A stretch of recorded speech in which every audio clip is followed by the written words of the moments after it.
मुझे तो directly support दिख रहा है कि आप अबू आसिम अंकल के लिए यहाँ पे आए हो, उनको सपोर्ट देने के लिए आए हो और आप उन्हें कहीं ना कहीं बताने आए हो कि हम आपके साथ हैं। मैं इस भीड़ का मतलब यही निकाल रही हूँ। स्वागत है दोस्तों, इस वक्त हमारे साथ सना खान मौजूद है। मैडम, आपने एक ऐसी इंडस्ट्री, एक चकाचौंध भरी दुनिया को छोड़ के जो है पूरी दीन और दुनिया को एक रुजू करने के लिए, और आप एक मोटिवेशनल स्पीकर भी है, बहुत सारे लोगों को मोटिवेट करती है। आज आप जनाब अबू हाशिम आज़मी साहब के लिए आई हुई थी। गोवंडी की आवाम से क्या अपील करेंगी? सबसे पहले तो मैं यही अपील करूंगी कि वो लोग 20 तारीख को अपना कीमती वोट जाकर अबू आसिम अंकल को, समाजवादी पार्टी को ज़रूर दे। बिकॉज़ समाजवादी पार्टी ने जो गोवंडी में किया है और जो काम इन्होंने गोवंडी के लोगों के लिए किया है वो काबिल तारीफ़ है। और ये मेरे बोलने से कुछ नहीं होता है, खुद गोवंडी के लोग जानते। तो हम, ये कोई झूठ बात तो है नहीं कि इन्होंने 15 साल में जितना यहाँ पे काम किया है in terms of electricity, in terms of water, roads, जो यहाँ पे बिल्कुल भी था ही नहीं। मतलब मैंने सुना है कि लोग पानी के लिए 2-2 घंटा दूर जाया करते थे, पानी लाइट्स का प्रॉब्लम हुआ करता था। तो आई थिंक ये सारी जो डेवलपमेंट हो रही है, ऊपर से मैंने इनके अभी रास्ते में ही 2 छोटे क्लिनिक्स देखे। एक यहाँ पे एक छोटा क्लिनिक देखा है, यहाँ पे एक देखा है जहाँ पे आपको 10 रुपये में दवाइयाँ मिल रही है, जहाँ पे आपके टेस्ट हो रहे हैं जो इतने सस्ते प्राइजेज में हो रहे हैं। तो आई थिंक वो बहुत काम कर रहे हैं और गरीबों को यही चाहिए ना। आज हॉस्पिटल का देखिए, आज आप एक अगर अच्छी भी सैलरी है अगर आपकी, तो भी हॉस्पिटल का नाम सुन के आपको खौफ आ जाता है। मोर देन द ट्रीटमेंट आपको लगता है कि पता नहीं बिल क्या आएगा। तो आई थिंक अगर एक इंसान इतना काम कर रहा है इतने सालों से, तो जाहिर सी बात है, हमें पता है जब ये इंसान काम कर रहा है तो हम अपने वोट को क्यों वेस्ट करें। गोवंडी की आवाम को और यूथ को आप क्या पैगाम देंगी कि दीन की तरफ रग़बत हासिल करें? बिल्कुल, आई थिंक गोवंडी की नहीं, हर किसी को भी पैगाम में यही दूंगी कि देखिए, दुनिया में तो हमारा बहुत कम वक्त है। हमें अल्लाह सुब्हानहू व तआला को राज़ी करना है और हम कब इस दुनिया से चले जाएं हमें पता नहीं। बेशक हम इंसान हैं, हमसे गलतियां होगी, लेकिन हम अपने आप को सुधारने के लिए एवरी डे उठे, वो मुशक्क़त करे, वो कुर्बानियाँ दे। जब तक आप कुर्बानी नहीं दोगे तब तक कामयाबी नहीं मिलेगी और अल्लाह का कहते हैं ना वो कुर्क हासिल नहीं होगा। तो हम कोशिश करें कि हम अपने गुनाहों से तौबा करें, और जब इंसान अल्लाह की तरफ रुजू करता है तो जाहिर सी बात है उसका दिल साफ़ होने शुरू हो जाता है, वो माफ़ करने वाला ज़्यादा हो जाता है। मतलब एटलीस्ट बता रही हूँ, जो मेरे अंदर चेंजेस आए कि मैं ज़्यादा लेट गो करने वाली हो गई। जो मैं पहले दिल में रख लेती थी, अब मुझे किसी के कोई मेरी बुराई कर दे तो मुझे कोई इतना बुरा नहीं लगता, कोई मेरी तारीफ़ कर दे तो मैं चने की झाड़ पे भी नहीं चढ़ जाती।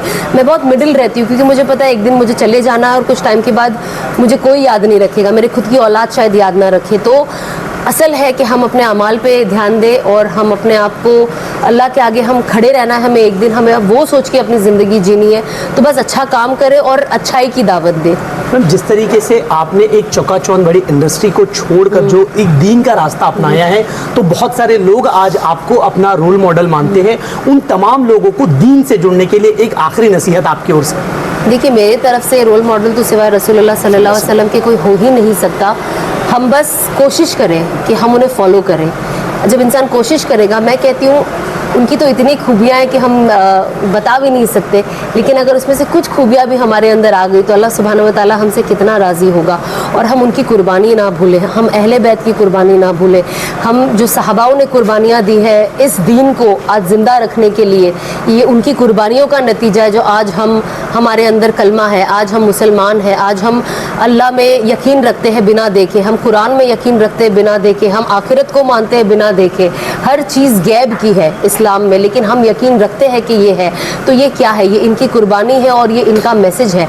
तो ये हम अपने दिल में रखें और हम याद रखें कि हम जो भी है हम मुसलमान हैं। At the end of it हमें अल्लाह के पास ही वापस जाना है।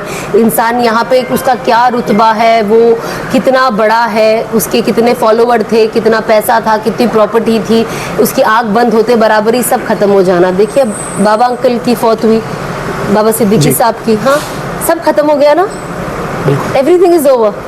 तो हमें ये चीज़ याद रखनी, हमें इन चीज़ों को देखकर जब कोई इंसान इस दुनिया से चला जाता है तो ये हमारे लिए पैगाम है। जो इंसान ज़िंदा है, जो इंसान उनके जनाजे को कब्रिस्तान लेके जाता है, ये एक्चुअली पैगाम उनके लिए है कि तुम अभी भी ज़िंदा हो, तुम्हारे पास अभी भी तौबा करने का वक्त है, तो हम तौबा करें। हम उनसे ज़्यादा अफसोस हमें अपने लिए करना चाहिए और हमें खुशी करनी चाहिए कि अल्लाह ने आज हमें फिर मौका दिया, मैं अल्लाह से तौबा कर लूँ, मैं अपनी ज़िंदगी सुधार लूँ। तो आई थिंक यही हर किसी का मेन गोल तो यही होना होना चाहिए। फिर जो इंसान अल्लाह की तरफ जाएगा तो अल्लाह उसे कामयाबी क्यों नहीं देगा? अल्लाह ने कभी अपने बंदों को कभी ज़ाया होने नहीं दिया। अल्लाह कभी अपने नेक बंदों को ज़ाया होने नहीं देता है। अगर आपने अपने दिमाग में ये बना लिया है कि आपके लिए नेमत पैसा है तो, या आपका रिस्क पैसा है, तो फिर वो आपका प्रॉब्लम है। रिस्क हमारी सबसे अच्छी सेहत के अलावा कोई रिस्क मैं सोचती हूँ कि दुनिया में हो ही नहीं सकता। ईमान से बड़ी कोई दौलत हो ही नहीं सकती। तो ये अल्लाह ने कुछ को नवाजा है, वो भी उसके लिए आजमाइश है। जिसको नहीं नवाजा है उसके लिए भी आजमाइश है। कल शायद हम हमारी दौलत की वजह से पकड़े जाए, कल कोई अपनी गुर्बत की वजह से पकड़े जाए। अल्लाह सवाल तो सबको करेगा ना। अल्लाह कहेगा जब मैंने तुझे दुनिया में सब कुछ दे दिया फिर तू मुझे क्यों भूल गया? और गरीब को कहेगा जब मैंने तुझे दुनिया में कुछ दिया ही नहीं तो भी तू मुझे क्यों भूल गया? तुझे तो और मेरे पास आना चाहिए। तो सवाल हर चीज़ का है।